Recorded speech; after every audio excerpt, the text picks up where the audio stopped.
Welcome to the mid-season update of our Teammate Tail of the Tape series. We now move on to the teammate battle at Red Bull Racing between Max Verstappen and Sergio Perez. In the first half of the 2021 season, Red Bull led both championships for the first time since 2013, putting them in real contention of the title as we headed into the summer break. Today we're going to dive deeper into the numbers behind the Verstappen and Perez duo and how they've helped shape their 2021 championship run. Be sure to check out our full Teammate Tail of the Tape playlist and give this video a thumbs up if you found it informative.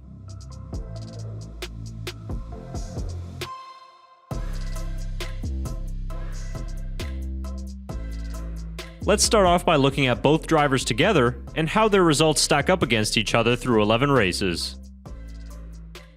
As it has been the case the last few seasons, Max Verstappen has been able to consistently get the better of his teammate in almost every category. Verstappen's finished 9 of 11 races in the points, with 2 DNFs coming courtesy of his Baku tire failure and a collision with Lewis Hamilton in Silverstone. He's won 5 Grand Prix in the first 11 races, and has also taken 5 pole positions for an average grid start of 2nd. Verstappen's stellar start in 2021 sees him 2nd in the championship at the summer break.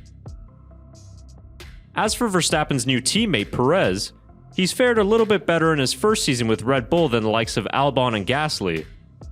Checo has finished 8 of 11 races in the points, with his big breakthrough result coming in Azerbaijan when he won his 2nd career Grand Prix.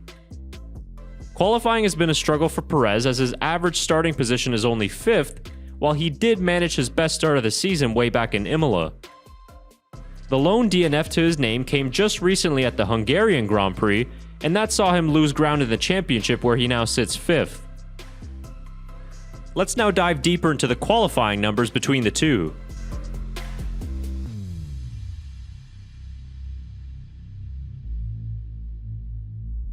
When it comes to one-lap pace, it's going to be hard to find a driver who is on average quicker than Max Verstappen.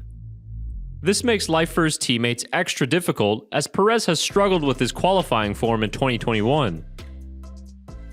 Verstappen leads the quali battle 10-1 with an average pace advantage of 0.6 of a second. Perez's best qualifying result of a 2nd place in Imola has been the only time he's been able to get the better of the Dutchman over one lap. Qualifying has never been Perez's strong suit in his career, but it has been extra challenging for him in 2021 as he's adapting to a brand new car. Even after 11 races, he's still at times struggling to maximize the performance of the RB16B. However, in his last 5 races he started no lower than 5th, so it has been a steady improvement since Bahrain.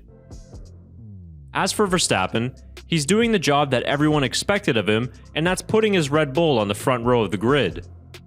You could argue that Verstappen should have more poles under his belt, especially early in the season when Red Bull had the upper hand on Mercedes in terms of qualifying. Regardless, Max pulled off a string of 4 pole positions in a row starting in France that also included the inaugural sprint qualifying format in Great Britain.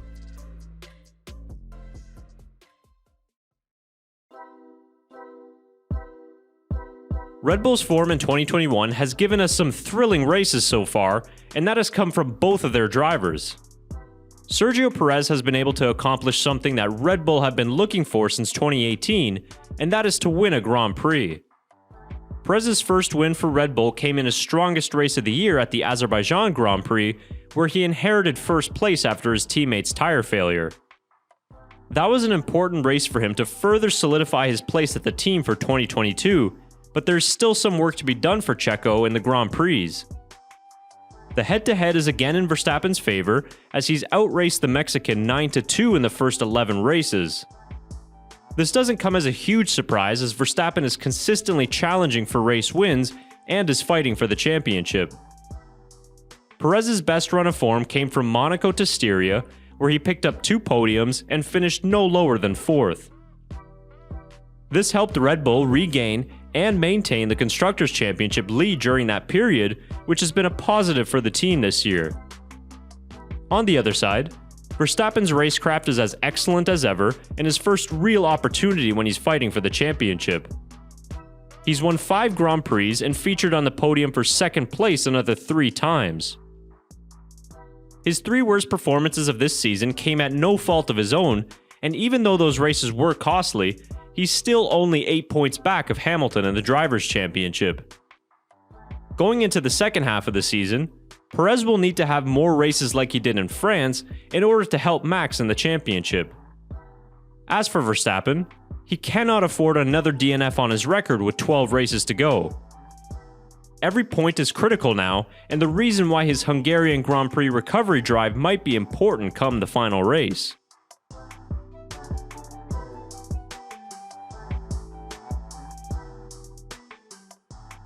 In the preseason edition of this breakdown, we asked whether these two could work together and if Red Bull finally built a car good enough to beat Mercedes. After 11 races, we can confidently say that the answer to those two questions is yes.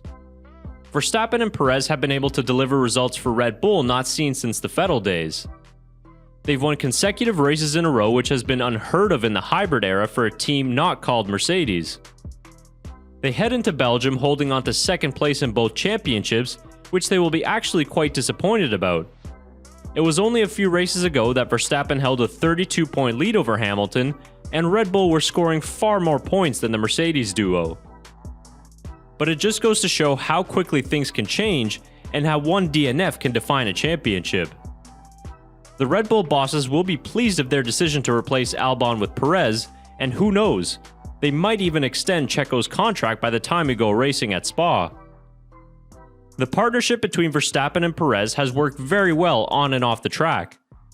They have great respect for each other, and Perez has really bought into being the team player and supporting Max in the championship. Perez has been able to handle the pressure so far, but since the beginning of 2021, it seems like the pressure has always come from himself instead of the team. Perez has filled the void desperately needed by Red Bull in the last 2 years, and the timing couldn't have come any better. In a season in which Verstappen in the RB16 is arguably the best car and driver, having a good veteran teammate is crucial. With 12 races to go, both championships are the realistic target for Red Bull. We know Verstappen will be at his very best, but let's hope Perez and company will also maximize their potential in order to take the fight to Mercedes until the very end. So what do you think of the Verstappen and Perez partnership at Red Bull so far in 2021? Is it what you expected at the beginning of this season? Comment your thoughts down below, and if you did enjoy watching this video, give it a thumbs up, and also check out the rest of our Teammate Tail the Tape series found in the video description below. Thanks for watching today's video, and don't forget to subscribe to the Backmarkers F1 Show channel.